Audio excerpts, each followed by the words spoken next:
3. Go ahead, Eric. You can admit them all. Okay.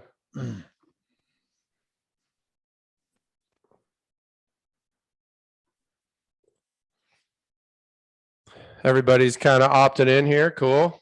Good to see everyone. So let's see if we can do this a little Welcome bit. to the Creative Deal Maker. How's everybody doing today? Well, they're all muted, so they're not going to be able to say much. Okay, that's fine. Whatever. Thanks for having us. We appreciate you all. And Yeah. good to see you, Eric. Yeah. Well, Hey, thank John. you. What's happening? Nice to meet you. Yeah. See Tristan over there. Hello, John. Yeah. How are you? Okay. All right. So I'm going to mute all here and we're going to get started because we got to have a lot of people on this call and we want to keep it efficient. We'll have the chat box open. We'll be monitoring that as well. And then any questions that come up, just answer them. And we'll probably save most of the questions to the end because a lot of these questions could get answered as we go through the model. So, Hey, Nick, real quick. Can you add the three of us, me, you, and Tristan as the main view on the screen? I don't know that I can. I think you can. Before you got controls too, so you can. I've got it. Okay, thanks, Tristan. Tristan, switch that over to us three if you don't mind. Salt and pepper. And then you can also, we'll mute everyone, and then we'll also, Tristan, you can change just the keep, securities. Everyone else hop in. Okay, there we go. So we should have it all.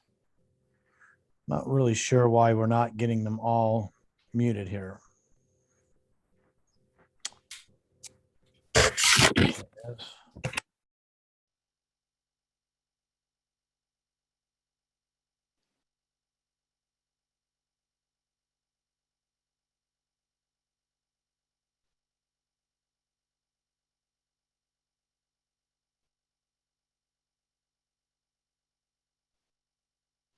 Unmute. Oh, I guess I've muted myself. Sorry about that. We still got some people hopping on here, so.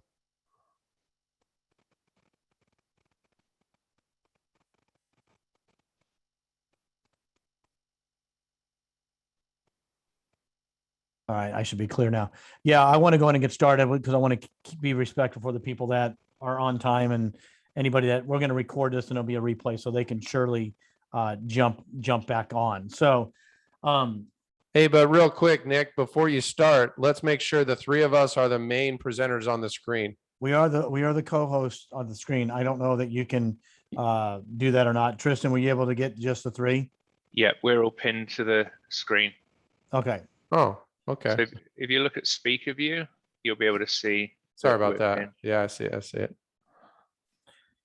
Perfect. All right. So let's just go a little brief introduction because some of the people that might be joining us, it might be their first deal or no deal. And we'll sort of just do a little overview of what this is really all about. You know, Eric and myself have been doing creative deal structuring I've done over 700 deals, creative deals. I've done many more real estate transactions, but I've done most of my deals have been creative deal structuring. And that's what we're going to talk about today on the deal or no deal.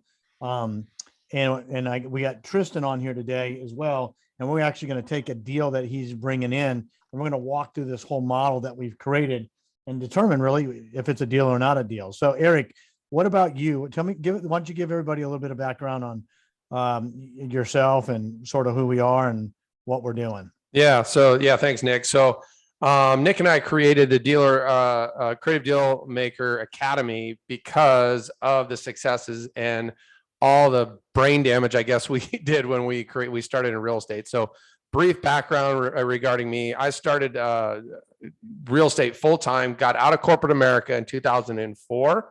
And so as I got out of, I found a mentor. I bought my first pre-foreclosure with a mentor and kind of never looked back. But I started my very first deal as a creative financing deal. I took over some of these payments. I bailed him out of foreclosure. I helped him out.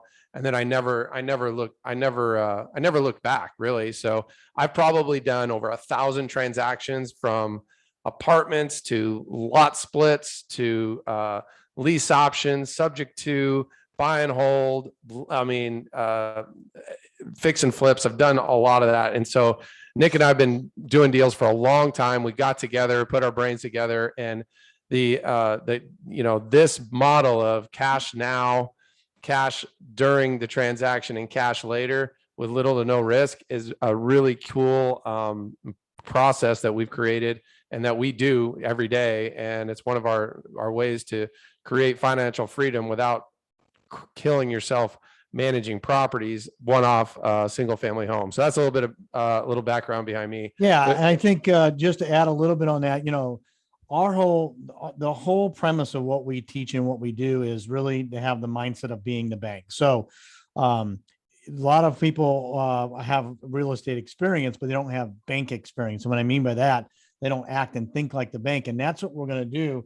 We're going to take what would normally be a typical real estate type transaction, and we're going to show how to restructure this opportunity and look at it as if there's a way to be the bank. So this particular deal, and I'll let Tristan jump in and start talking about it on the front side, but there's multiple ways that a deal can be acquired, right? We can take it down with hard money. We can take it down subject to the existing debt. We can take it down seller finance, and we can also take it down with cash.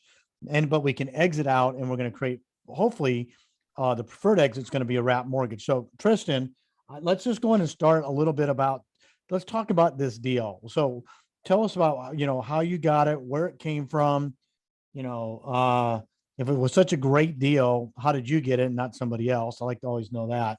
And, a little bit of backstory on where the deal might be located. And then we'll jump into the actual modeling. Perfect. I've been exclusively doing joint venture work with students from the sub 2 mentorship and other wholesalers from outside for the last 6 months. And all of my deals, I've done no outreach myself for marketing, direct to seller. I've just done this for the last 6 months, and this is one of the many deals that come through. It was in Missouri. It was a guy called LJ Browner. It was his first creative deal.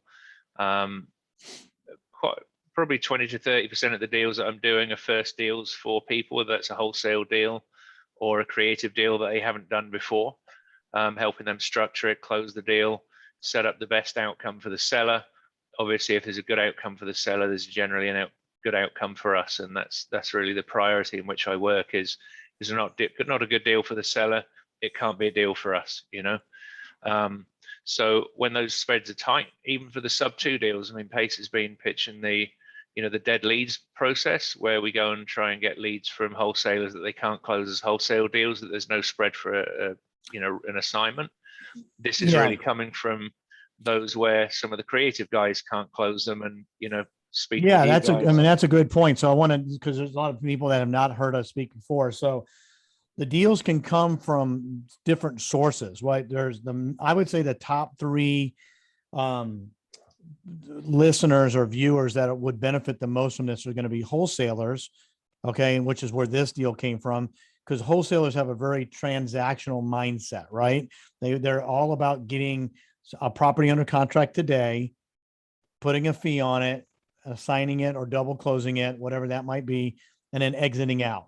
But a lot of times those deals are not deals in the wholesaler's model because they just don't work. For example, most wholesalers, if they're really good at what they do, they might get 25% conversion, right? That'd be extremely high. Most wholesale, the average is somewhere between 8 and 12%, but pick a number, whatever it is. Even if you're at 25%, 75% of those deals are not getting done. That's why this creative deal structuring strategy is such a critical component.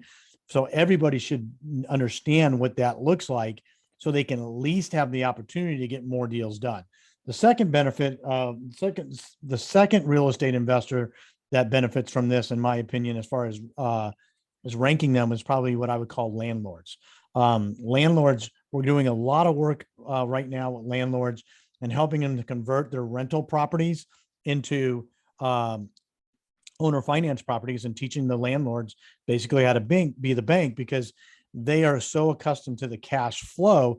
They love the cash flow, but they don't want to necessarily deal with the tired, with the tenants and the trash and all the stuff that goes along with being a landlord. So let's go. Especially Nick, especially now in today's environment, right? There's a lot of 100%. tired landlords that aren't getting paid. And getting paid with all the eviction moratoriums. They just got kicked down a road again. Who knows if they'll get kicked again and again and again. We have, I think landlords really realize right now how little control they have on the properties that they own. At least when you're a bank, you will always get paid, right? The banks always get paid because you have the security of the property, right? The property collateralizes the debt. So even if you don't get paid today or tomorrow or 6 months from now or even a year from now, you ultimately will get paid because whenever this dust settles, if the borrower doesn't pay, you have the property as collateral. So let's go ahead and get back into the guts of this deal. So let's talk about the deal specifically, Tristan. Let's give us a little bit about what it is that you're buying, why you think it's a good deal, and what your potential exit is, and then we'll jump into the model and go through this on a line by line basis. Great. Well, it's a rental property in Missouri, and it's like Fox Drive or something, I believe it is. And so it came from LJ, his first contract. It's a situation where the owner lives out of state, so out of state landlord. It's not cash flowing well for her. She has a property manager that's in place currently. We're going to get rid of those when we take it over. But the long term, in fact, the short term play here is to really wrap the property and sell it either to the tenant that's in place. I've spoken to the tenant a week or two ago. Think she may be a good candidate. She likes the area, or when her lease is terminated, whether that be mutual or at the end of the lease, then we'll be looking for a wrap buyer to buy the property and put a note into place. Okay. And cash flow where there's not a lot of cash flow as it is at the moment. Okay, perfect. So now where do you live? Where are you located, Tristan? I'm in Arizona. So you're in Arizona. The property is in the suburbs of St. Louis. Great. Yep. Have you ever seen this property? No. And I don't want to hold any property that I'm being a landlord of where I'm not in a reasonable vicinity. There may be a couple of exceptions that come through, maybe short-term rentals, but I would just rather be out of the deal, but be the bank. Right. So, but my point is, you haven't seen this property. Do you plan on visiting the property? Do you plan on going and seeing what it is? No. Yeah, you don't need to, right? And I've got 10 others on the board with the same situation. I don't want to go and visit any of the properties. I just want to be the bank and have the exit in place. Exactly. So I'm going to share the screen real quick here, and then we're going to pull up this model. So let me know that this pops on and you should see it. Can you see the spreadsheet on the screen? Yep. It's nice and clear today. Yes. The problem with going live, sometimes we get power outages, internet shortages, just whatever. So we are going to just go through this. So this is sort of the modeling worksheet. So I'm going to start from left to right. I got it broken down into two parts here. We're going to talk about the actual deal itself first, and then we're going to look at what the potential exits are. So what I have here on this left side here, I'm going to start. Let me just make this a little bit wider since I went to a little larger font. Everything that you see in yellow is all the data entry points, okay? Everything that's gray or a different color is probably a formula or something like that. So what we want to identify here is that, ultimately what we try to do, at least in the model, is we want to break this transaction down into 3 revenue streams, okay? We want to see if we can generate cash now. We want to see if we can generate cash flow, which is the monthly cash flow like you would get if you were a landlord, right? From that side of it. And then the third payout is the lump sum payout at the end when the mortgage pays off. So ideally we would love to have all 3 of those, and we would love to have all 3 of those right after this transaction is done.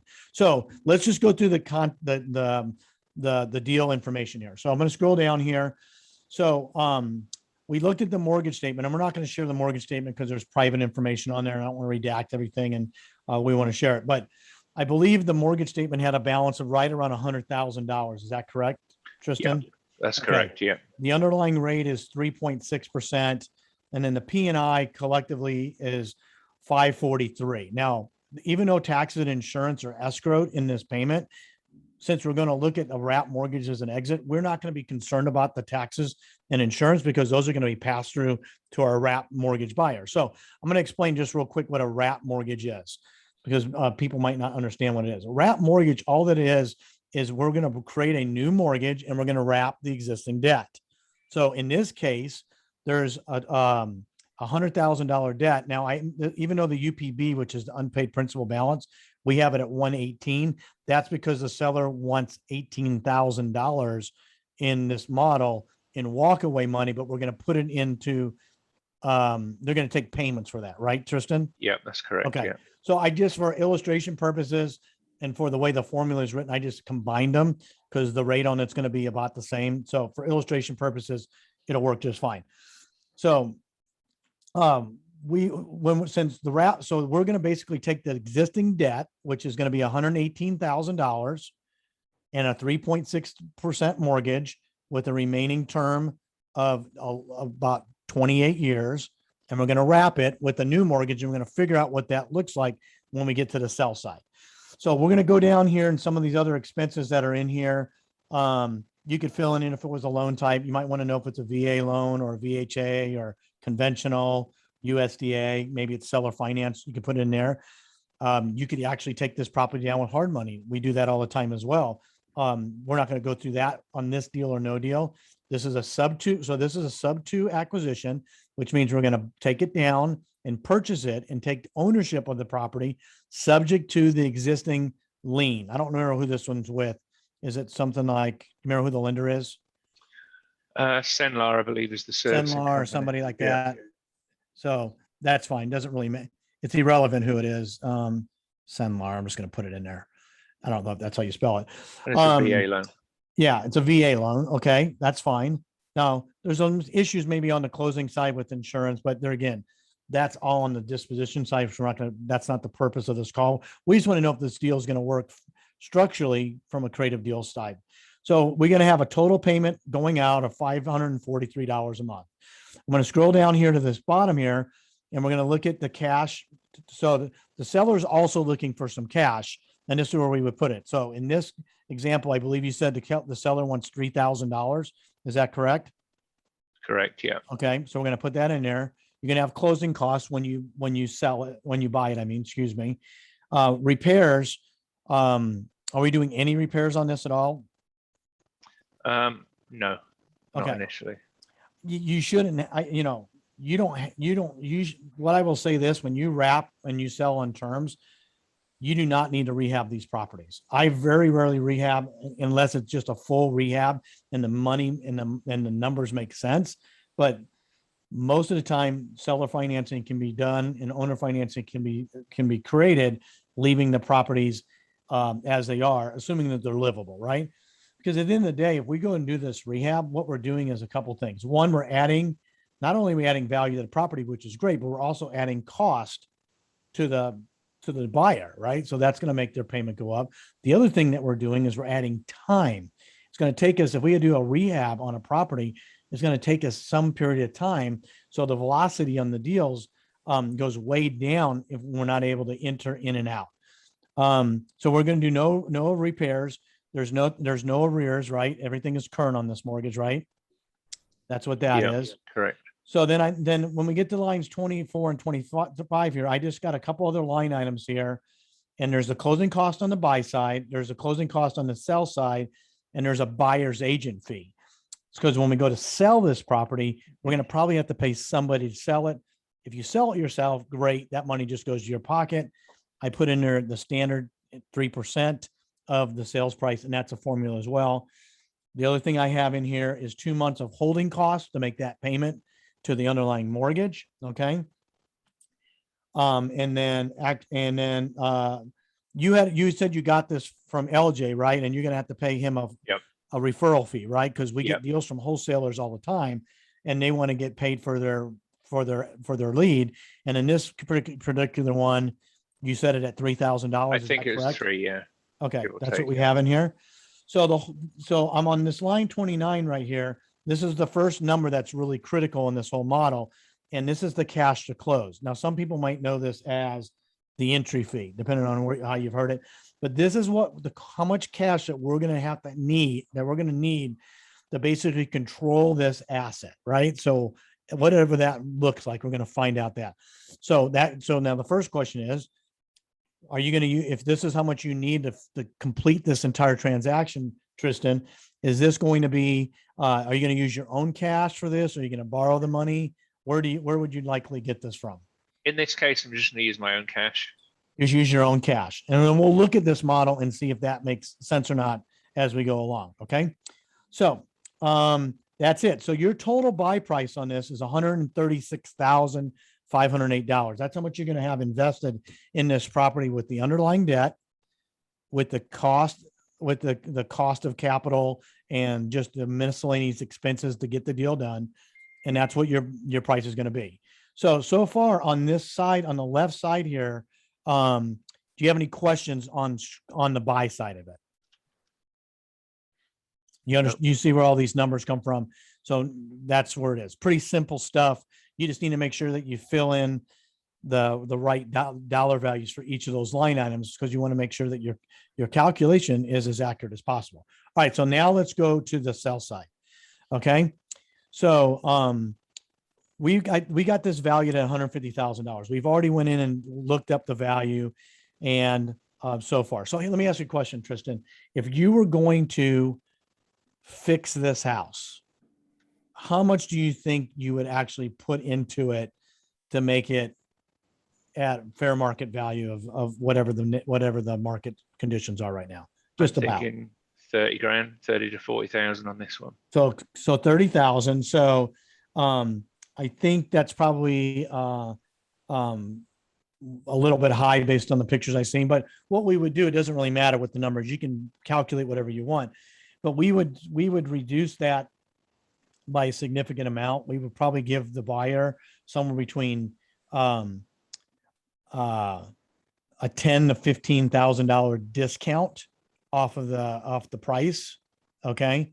And then sell it as is. So that would probably put this down closer to 140 as it is. But then there's a premium owner financing. Actually, I think we said this was 160 initially. I didn't change it back. And so we're going to sell this on owner financing terms at 150. Okay. And then we're going to get at least 10% down, because there's no reason not to get at least 10% down.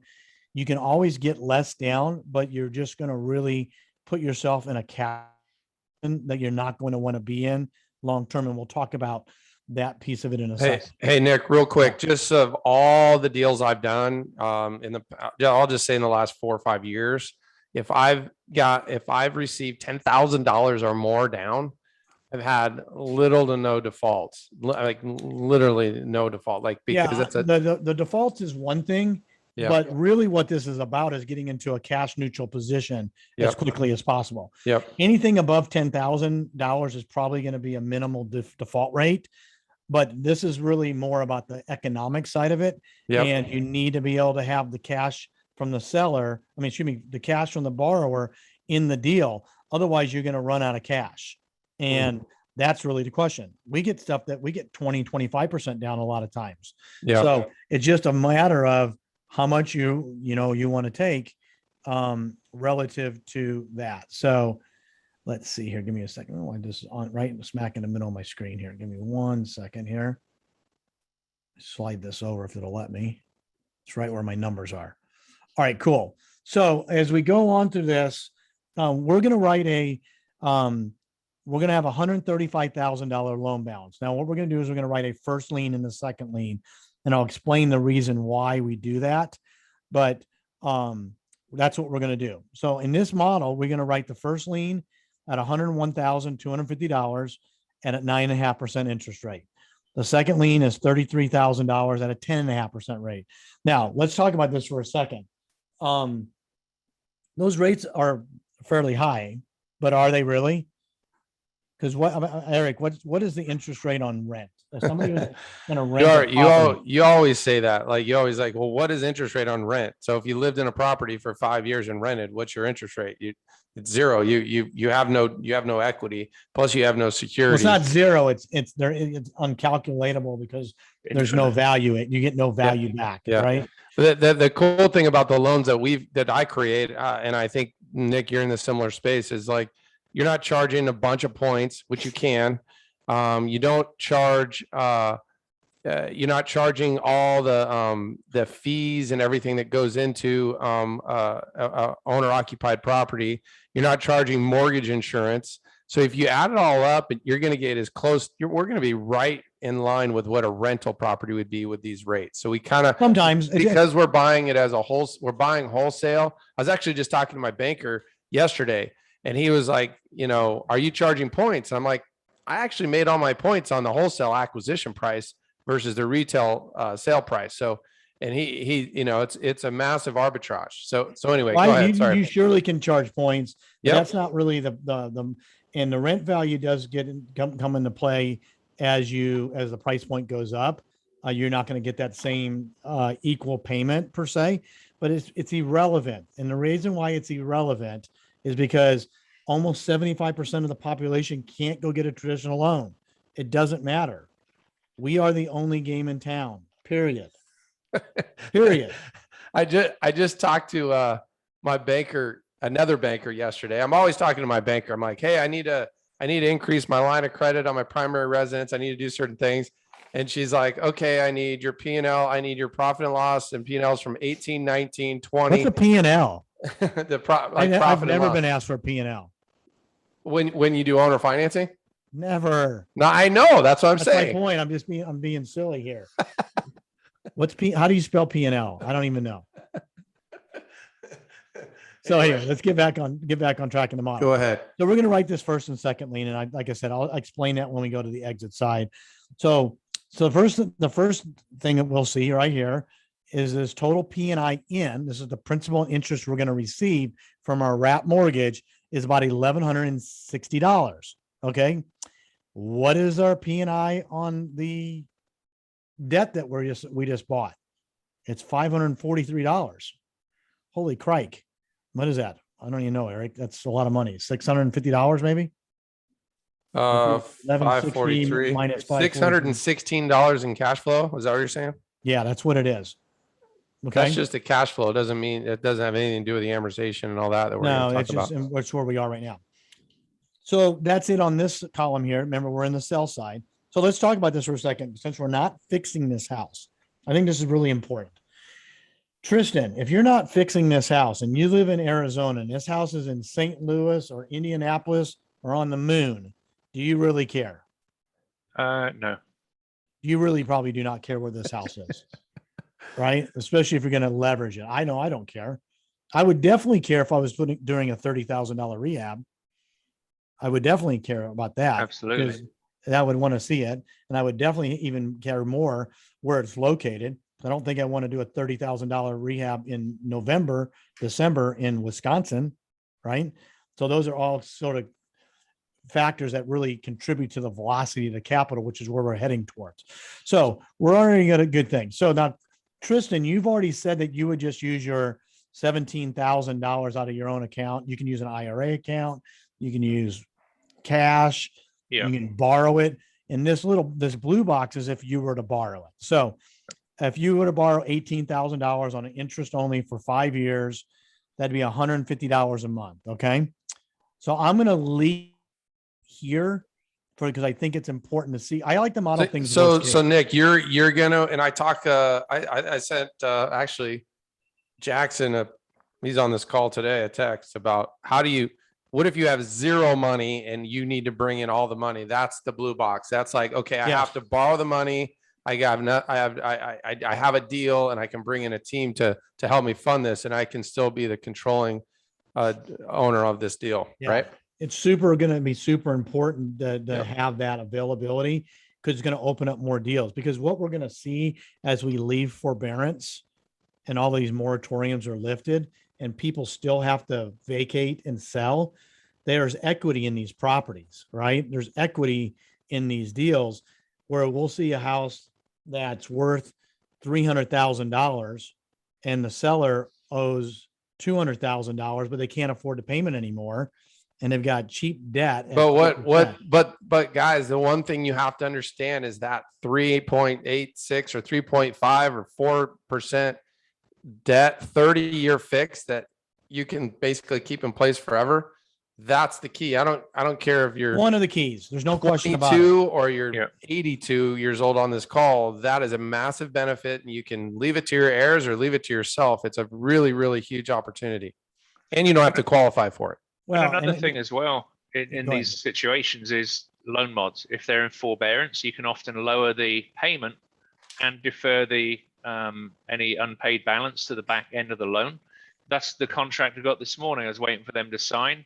We're now going to initiate the loan mod process because I didn't want to get them on the loan mod process before I contracted them. Otherwise, they might change their mind on selling the house.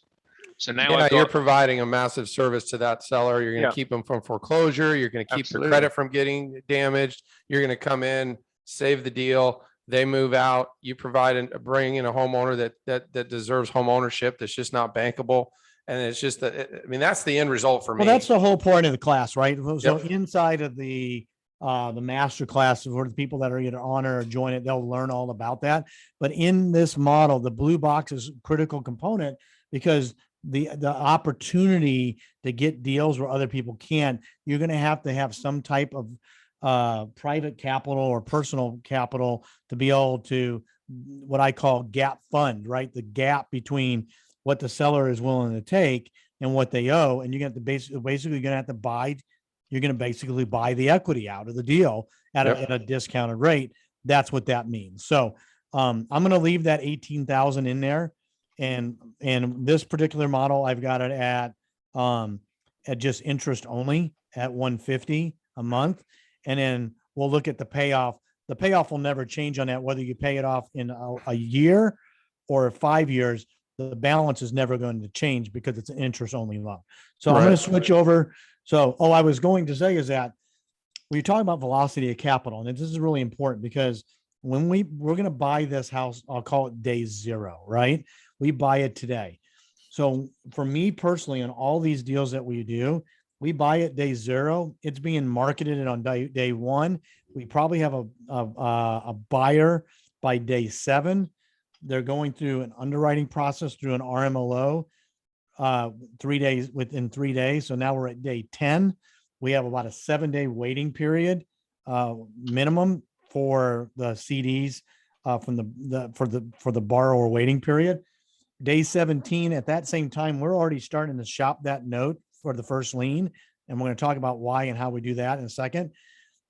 30 days from when I contract that, I'm 100% out of this deal. Okay.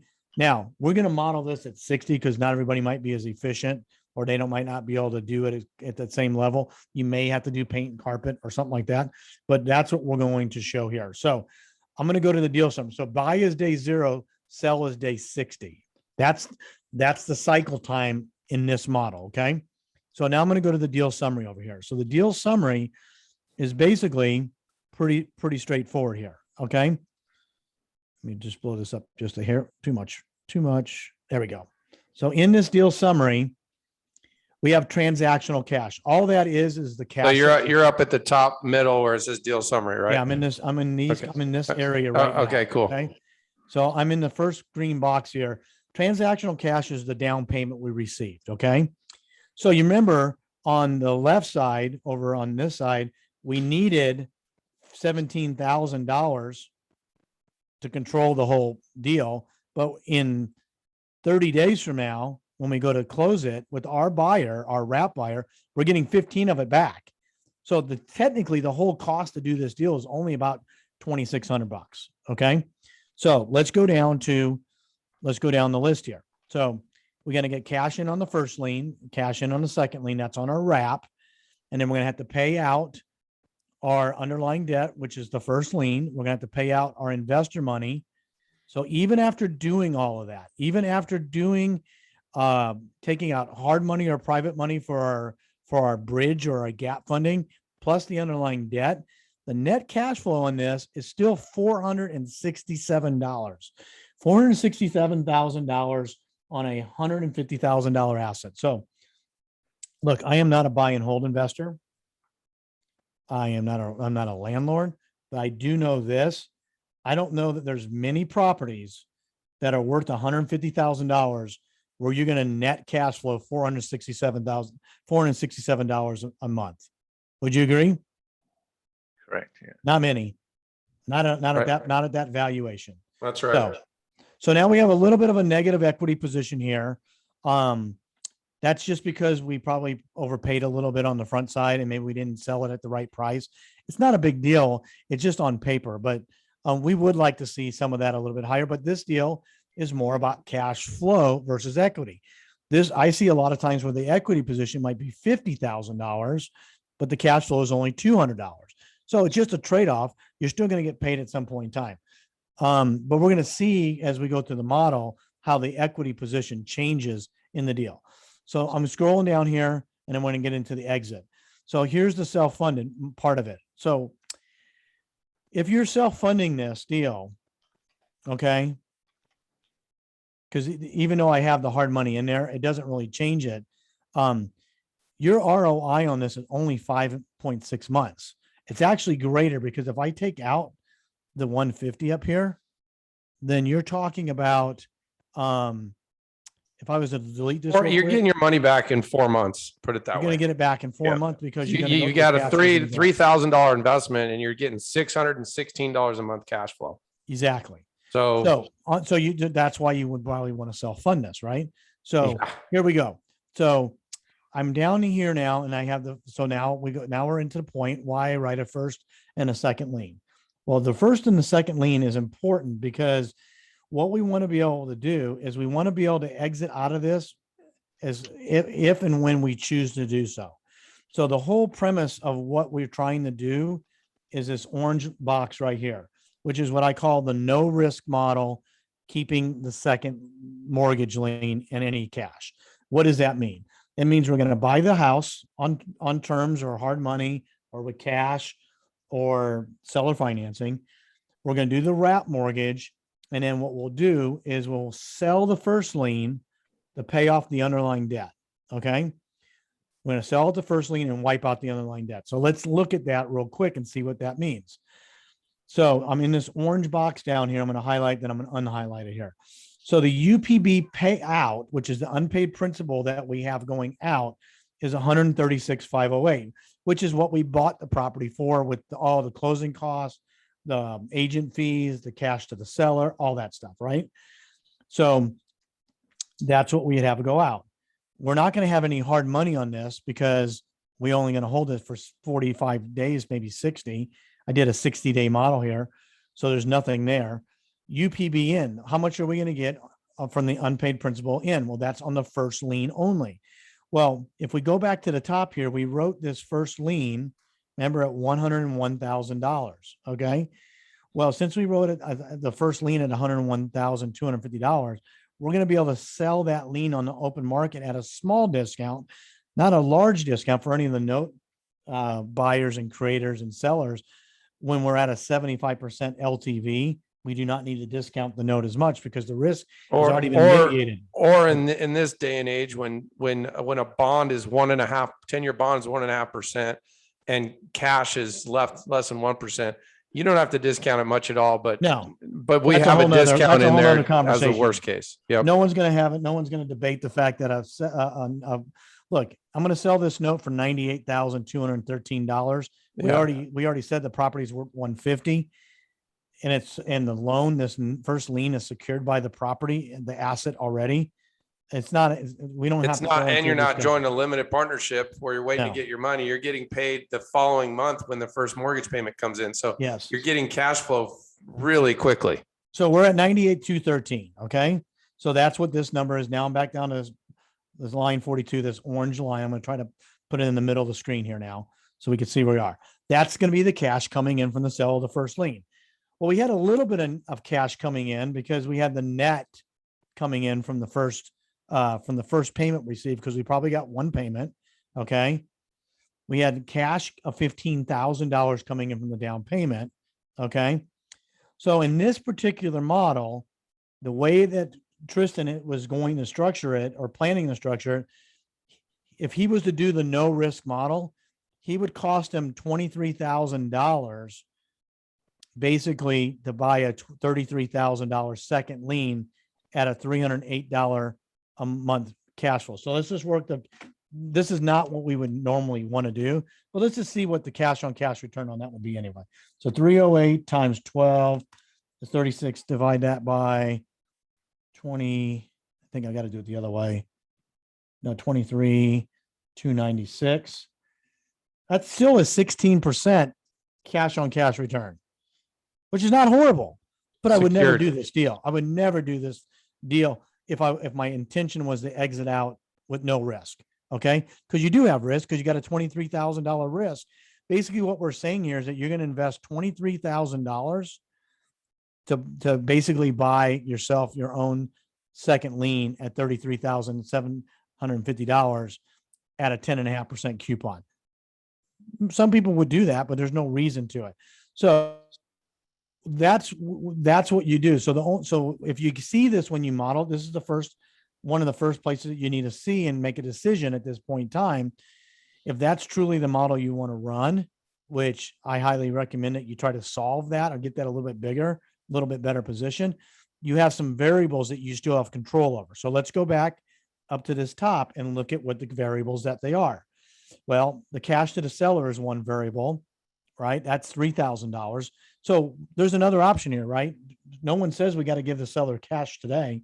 Could we have actually given that to them on the back end and not paid it up front? We could have. Would they have taken it? Maybe, maybe not. It's only $3,000. Could we have gotten a better deal on the agent fee than $3,000? Yeah. So you don't have a lot of flexibility here. You only got $6,000 coming out for this deal anyway, between the agent fee, cash seller. Likely not going to happen.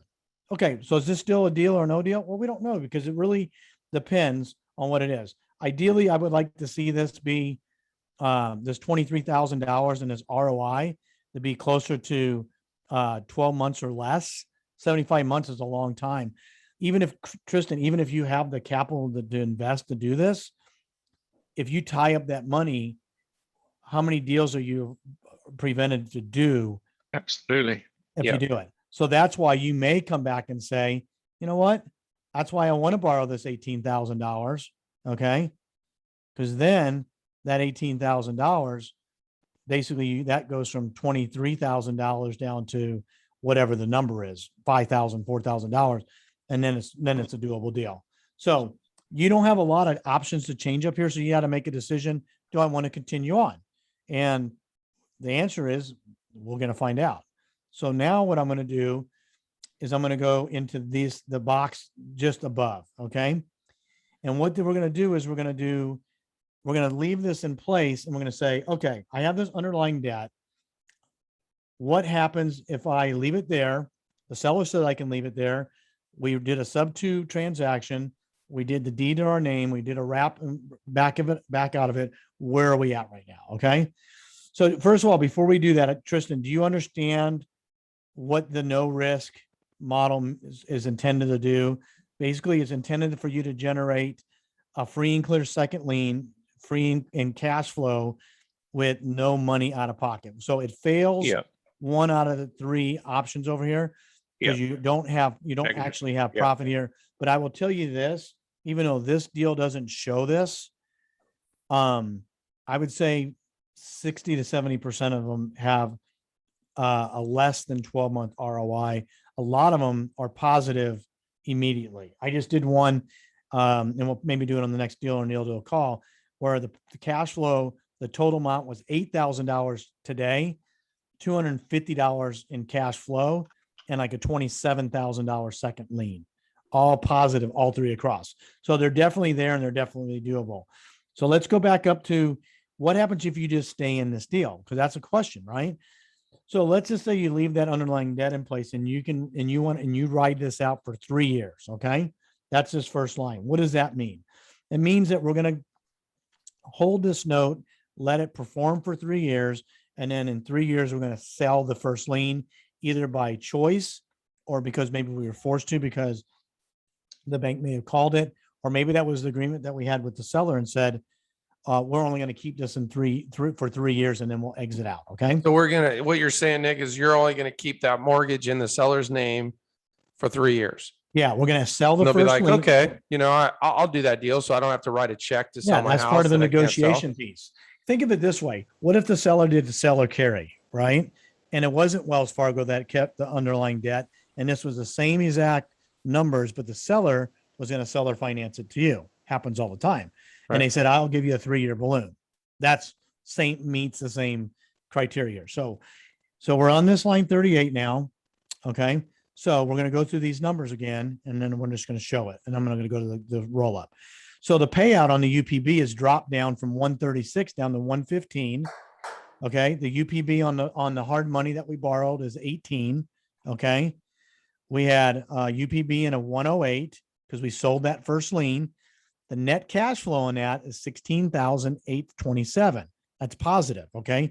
And if you take the monthly cash flow times it by 36 months, that's what that is. Remember, we had net cash of negative 2,600 because we only collected 15, but we took 17. And even though I have the hard money in here, I'm not going to change it for the illustration. Just understand how the model works. Then this number is actually a little on the low side, but that's okay for modeling. It's actually going to go up. So it's 65. You know what? Do I want to take this out? Let me see if I can do this without screwing up the formula. Let me just do this real quick. I think it'll be better. It didn't change anything. This is the right number. Okay. So here we go. So the net cash is 26. So in 36 months, you take a snapshot 36 months from now. Okay. What does that mean? Well, it means that we sold the first lien for $108,000. We had a payoff amount of 115. Okay. But we had $16,000 in cash. So the sum of all of that is $6,502 after 3 years, cash in our front pocket. Okay. That's how much in 3 years we would have made on this deal. But we also are still keeping the second lien free and clear with no risk, no liability, no cost basis. And it's going to produce $300 a month in cash flow. So just to restate this, okay, 3 years from now, we're going to make $6,500, have $300 a month in cash flow, and we still have a second lien worth $33,000. Okay. Tristan, do you follow me up to that point? I do. All right, super. So I'm not going to go through these other models, but if you go down to 10 years, if you did this for 10 years and you paid off, okay, you're still going to get $46,000 in cash. You're going to get and you're still going to have the second lien and the second lien amount. So if that borrower was to pay off in 10 years, they're going to call the bank, right? Whenever you go to the bank's going to get called. Well, who's the bank? Well, you're the bank because you're the lien holder in the second position, and they're going to ask for the payoff, and you're going to say it's $30,921.75. And they're going to say, great, send us the payoff statement and let us know where we'd send you your check. So if in 10 years this all gets paid off and you pay off the debt, you're going to realize $46,000 in cash, and you're going to end up another $31,000 in a payoff on the second lien. Does that make sense? You follow that, Tristan? Yeah. Absolutely. Okay. So the real question becomes, where do you want the risk to be? Is this a good investment or not at this $23,000? And that's really a personal preference. Okay. So personally, like I said, I want my ROI to be 12 months or less. And the only way I'm going to get that down is that if I come in here, even if I was to negotiate cash to seller and this down, you're not going to be able to remove enough of it. Let's just see if I make this 1,000. I'm just playing with this real quick here and change this to 1,000. Because you can surely put that agent fee on the backside too, right? Who's to say you got to give the agent $3,000 cash? What if you gave them $5,000 in a lien against the property, and they get to collect it whenever it pays off? That's negotiable, right? Yep, absolutely. Remember, this agent, this wholesaler this was a dead deal for them. They weren't going to make a nickel on this thing, Yeah, right? yeah. This is what we talk about, dead leads from wholesalers. So Yeah, It's that's real quick. Like, so someone said, why wouldn't they just sell to a cash buyer? Well, a cash buyer is not going to pay that number because they can't make any money to fix and flip it. They're not going to make a whole lot of money as a landlord. And, so what we're able to do is take over that existing payment, that cheap debt, arbitrage it from three, almost less than 4%, and arbitrage it at 10% on the resale amount with a down payment. And we provide home ownership to somebody that wasn't able to get wasn't able to get a loan. And not to mention, they're going to go put their sweat equity in to turn the property around and live there for a long period of time. So that's the win-win-win. It's a quadruple win there for sure. Yeah. And the other thing, it was a failed listing as well. It didn't sell on the retail market many months ago. And that's another benefit Well, and that we're offering. And that's exactly Yeah. why these deals exist, because look, when plan A fails, what's your plan B? But Say- Nick, if you go back down, this was a dead deal. If you held it for and when plan A fails, what's plan B? Yeah. Plan B is there is no plan B. Tristan is the plan B in this for everybody. It's the plan B for the seller, plan B for the wholesaler. That's the opportunity. Now, this deal, I would give it probably a B minus, because there's still some value in the deal. But even at a B minus, if you're willing to run that risk a little bit, and you're sitting on if you're sitting on a pile of cash in an IRA and you don't have a lot of opportunities to take it, this is a perfect place to take that money. Because what are you getting on a CD or equivalent, or even in cash in an IRA? Zero, literally. yeah, it's not So good. It's worth doing it. So I want to go through, I want to make sure that we talk, if anybody has any questions or ever wants to submit a deal, I'm going to put it in the chat box here. Why is that the Eric there? That needs to be to everyone. I'm just going to type it in here. You can send it to support@creativedealmaker.com. Maker.com. And then if you're interested in some of the training and stuff that's out there, you can go get on the Hey, Nick, would you be able to share your screen and go to creativedealmaker.com and show them, because we are launching our program. When are we launching it? 2 weeks? A week? It's next week. I think it's the official launch is the 31st. And we'll put that in there. It's creativedealmaker.com. And we'll do that in a second. They can go as well. But I want to make sure we get through all the questions that are on this in the chat real quick. So I'm just going to go to the top and see what we've got here. Let's see. Daniel had said, so to buy subject to and sell it with wraps. So yes, that's what we talked about. But you can buy this. I do many times. I'll buy properties with hard money. Mm-hmm. The model works in hard money too. You just got to plug it in and see what it spits out. Yeah, one of the things I like about Nick, I do this too. I've done so many of these. I was doing it, but not really understanding what I was doing sometimes. And so I'll buy a property because I have a lot of private investors, right? So I can get really good deals. So Nick and I have been doing this for so long. So I'll call up a private investor and says, hey, I need 150,000 to purchase the property and I need another 20,000 for rehab. So I'll get a loan with closing costs and everything for $175,000 on a property. And I'll defer payments for 12 months while I fix it up.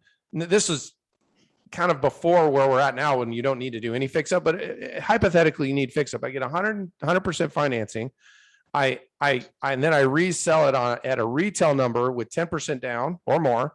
And then I go and sell the first mortgage, which I already have in place with a hard money lender, pay off that hard money lender with my first note buyer. And then I'm left with a free and clear note with no risk and all my money back. Plus I get a piece of the down payment. So it's kind of like home run city there without any money in my own pocket. What's cool about this is, especially inside the Dealmaker Academy, is that all this stuff is all outsourced, right? So Yeah. to be able to get the deals, people can find deals anywhere. I just got a deal today from a wholesaler. They can say last chance. It's been sent to everybody and their brother 100 times probably. Well, guess what? It is a great deal for this. I'll probably take it down with hard money because the deal works. I'm going to pick it up for 100. I'll sell it on terms for probably 170 with 20 down and crush it. And So you'll have, when it's all said and done, Nick, you'll probably have a $50,000. You'll have probably a $40,000 second earning you about $350 a month. right? Yeah. And maybe $5,000 or $6,000 in cash. In cash. Yeah. And what's By cool just about it is that orchestrating the deal from your podcast studio. yeah, exactly. Oh, and what's cool though is that for everybody that's listening and wants to play in this space is that you don't have to do deals that need to be rehabbed. Once you get there's plenty of ways to market and again, that's in the master class training as well. But look, we already talked about this before. 70% of buyers can't qualify to traditional lenders because of the makeup of how they get paid. And if you just to say you focused in your own community, okay? How many people in your community? I mean, if you're self-employed, I'm a perfect example. Self-employed, I can go buy a 100-unit apartment building easier than I can go refinance my primary residence right now. It's Yeah. unbelievable. It's craziness. But even though rates are like historically low, it doesn't really matter. Yeah. But as we go through this, so from the acquisition to disposition, as we go down the line, now we find the buyer. So what do we do with the buyer? Well, we have to send them through an RMLO, Yep. which is a residential mortgage loan originator, because that's what Dodd-Frank says. Well, guess what I don't do? I don't underwrite the borrower, right? There's a service that does that you pay for, but that comes out of the proceeds either that you collect from the down payment or you have the buyer pay for it. Depends on how you structure the deal. Or if the buyer can't afford those fees, just add it into the loan, just as long as they're Yeah. able to come in with a down payment. There's all sorts of ways to figure this So out. my point is that you don't have to figure any of that stuff out. That's what I'm trying to make that point right now is that this is none of this stuff. You just have to be the orchestra conductor. That's it. You're just the conductor, right? That's all you have to do is figure out how to architect the deal. And then from there, other people step in and do their job.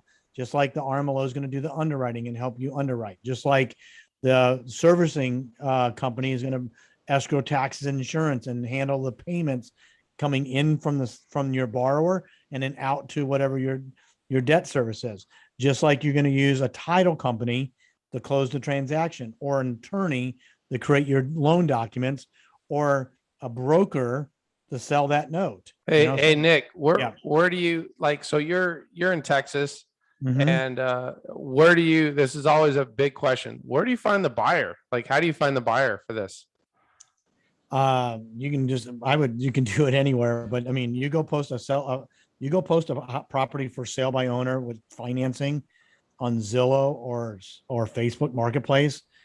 Your phone, you will not be able to handle all the Craigslist. Yeah, but Anyway. Nick, so the cool thing about Nick is he's a seller financed seller. Like that's his business model, right?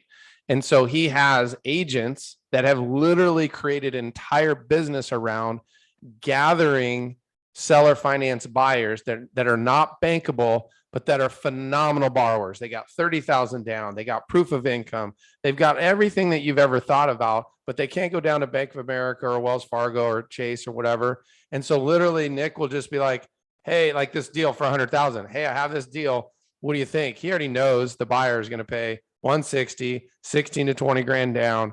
And then he'll just wrap it all up and the agent will do all the work, right? The agents will do all the work. Well, there again, going through this whole process, and you get to the end, and Yep. then just like there's people that buy houses to fix and flip. There's people that buy notes to be the bank, and there's a whole marketplace for all of that, and that's all part of this whole masterclass, and all those resources and are already part of the entire process. So there's really, you don't need to go learn how to do any of this stuff. That's what's the cool part about it, except going and getting a deal, plugging it into the model and seeing if you like what it says on the other side. Hey, And Nick, only another thing that lately that's been coming up is how many real estate agents are out there that have more buyers than houses? All of them, because there's no inventory. So if Yeah. you bring them a deal that it's seller financing, and then they have, and how many agents have buyers that can't qualify for a traditional mortgage? It's a very high majority of the people, and it's just going to get worse. It's just going to get worse, and we're going to be the resource. So learning this stuff is so important. It's so important. That's why we regardless created if this you're a program. wholesaler or you're a fix and flipper, buy and hold investor, private lender, it doesn't matter. Understanding what this strategy can do only benefits everybody. Because if you're a private lender and you can show this to somebody that you're lending to, That's going to make, it's going to make a difference between getting a deal done or not. If you're a wholesaler and you spend all this money on marketing and you're not able to monetize those leads the traditional way that you used to do them, this gives you a way to make more money doing them, you know. And It's here's the another best part of- tool. It's another tool in the toolbox. If you're out there marketing, you're networking, people bring you opportunities all the time. And if you can be a creative deal maker, be able to do some creative financing stuff, it's a no brainer. Well, and the last thing I want to say, because I want to keep this to an hour, because I want to be respectful of everybody's time, and thank you for everybody that's joining us. And you can surely send and submit deals or questions to the support@creativedealmaker.com email address. But the beauty of this is that we can help you guys facilitate these deals as well. Meaning, if you need help selling the note, we can help with that. There's people internally in our team that we have the ability to help everybody be successful. If you need help selling the property, we have people that can help disposition that as well. If you need just help structuring the deal, that's part of this as well also. So that's all I have. There's no more. Let's see, there's just a couple more chat questions come in before we Hey, wrap Nick, up. are you able to go to creativedealmaker.com and show them where they can sign up for the Yeah, I mean, it's pretty simple. I mean, see if I can share the screen real quick Yeah. and then go from there. One more thing as well, that free and clear second. Obviously, a lot of us are looking for the long-term cash flow, but that's another note that you can sell and cash Yeah. out of if you really want to. But I'm in it for the long deal myself, but there may be something that comes up. Your kid goes on skiing trip or whatever it is. Okay, you got a note to sell. That's right. Or if you want to get into deeper, Or you you can do can partials collateralize with it. it. You do a partial with it. So Yeah. So here it there's, is. It's just a homepage. And if you go over here, you can get on the waiting list. And then when the doors open, because we are doing a limited launch of what I would call we have our base membership that are what I would call our beta members. And then from there to help us finalize the look and feel and everything. And then from there, you can go in and you can be one of basically the founding members. And then once we hit our founding members, that number, the price is going to go up to the regular retail price. So you're surely not obligated to buy it or do anything you choose to do. But I think the value in the course is extremely valuable. Check it out. At least go in and register. Get on, even if it's not the right thing for you. At least get on the email notification list so you can get updates on what stuff that's going on and what we're working on, and be part of these kind of deal or no deal events. So you can just become educated, because for us, this is about education, and the more we can help educate and show people how to do it, the better it's going to benefit everybody involved, because that acts as a source of deals for us, and it helps us help you get your deals done. And we're helping sellers out of bad situations. We're helping buyers into situations where they've been told that they can't buy a home. So it's really a win-win for a lot of people in the process. So I hope that's it. I don't have anything else to add. I don't think we have anything left in the chat box. And with that, I think that's about it. And that's all I'm going to say is say thank you, and hope to see everybody on the next Deal or No Deal call. Thanks, guys. I appreciate you showing up. It was a good chat and go over Deal or No Deal. We look forward to doing it again. Hey, Thank you so thanks much, again, gentlemen. Tristan. Thanks, All right, Tristan. Appreciate Later, All right, guys. take care. All right. Take care.